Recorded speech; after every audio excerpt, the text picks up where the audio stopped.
Welcome back to the channel. Some snow wheeling was done this past weekend. Let's see, this is the second gen I'm in the bed of, pulling the second gen behind us up the hill. This is the first trail of the day. Kind of tells us how slick everything was going to be. But man, was it sweet driving on fresh trails. No one else has driven through yet. Only the deer have made tracks through here. It was awesome. There was maybe 2-3 other people at the park all day. We didn't even run into them at all. We got some fun stuff in here. Getting stuck at the end. Doing some slides down some hills. All these trails are pretty easy in the dry weather for us guys who've been on it quite a few times. But when you mix snow and driving over it and making it slick, it makes for a fun day. Trying to get out of this little ditch right here to continue on. It just throws you right back into it. Could we probably straddle the ditch? Yes. Did I think the guy at the end without sliders wanted to do that? Probably not. So trying to make sure everybody gets through here safely without messing anything up. It's kind of what we do.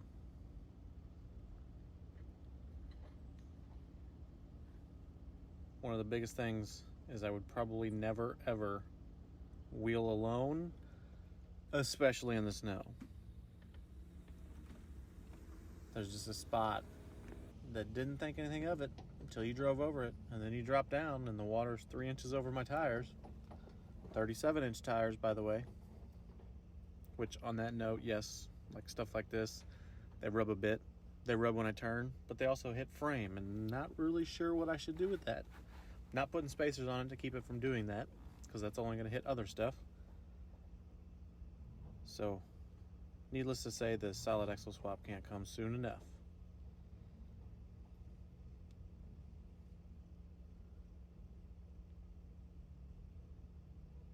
Once you rub your tire on this tree, and as soon as you pass these guys I'm with probably don't need spotters, but what's the point of sitting there watching somebody struggle when you can give them a hand and just tell them where to put their tires at, get a little bit better traction. So I'll always put my 2 cents in, and if they don't like it, they can tell me to shut up. Ain't gonna hurt my feelings, but at least we can get them back on the trail and get them rolling again so we can continue on. Nobody likes sitting on the trail forever, sitting there struggling. Obviously, if we have issues, we're gonna do it. We wheel together, we stay together, we fix anything broken together. So that's just kind of how we do it. Okay, straight on.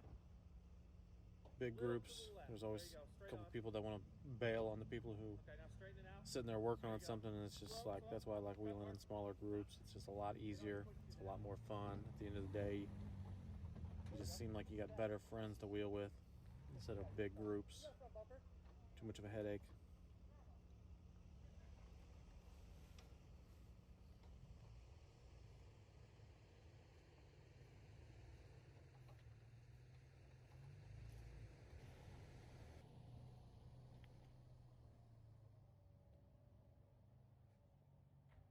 Hard driver.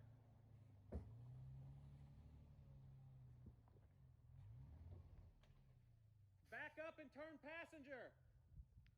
There you go. All right, now this one is also a sport, so he's rocking no rear locker, but he hung with us the whole time. I mean, toe straps every now and then, but for the most part, he made it through just like everybody else did. I wish videos would do some of these things justice. You just can't see the angle of the hill, the drop, the ditches, the sliding. You can't see that stuff on video, but anybody who does this really understands it anyway. I'm not out to say that we're the best wheelers in the world. We're just having fun, getting out, hanging with some friends, building our trucks the way we want to, not the way the internet tells you how to do it. Putting the stuff we actually have on our trucks to use almost every time we go wheeling.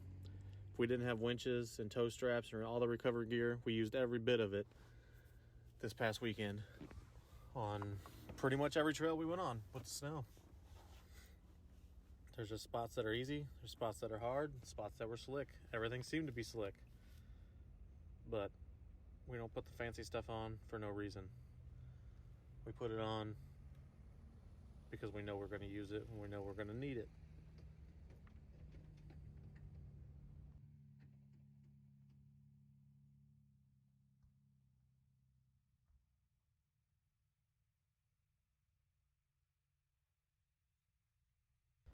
Speaking of winches, he's actually rocking one too. You can see his red strap hanging off from his hook behind his license plate. It's one of those flip-up license plates for his winch fair lead behind that. He's rocking a Smitty belt that helped him out a couple times on the trails this weekend. So if he didn't have it, he'd be in trouble, or we'd be towing 2 vehicles to pull him up one spot.